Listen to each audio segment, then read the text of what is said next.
¿Ya la estoy grabando, pues? Sí.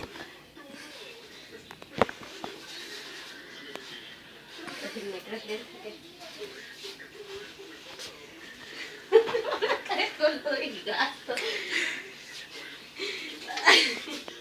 Ya, que ya me voy, María.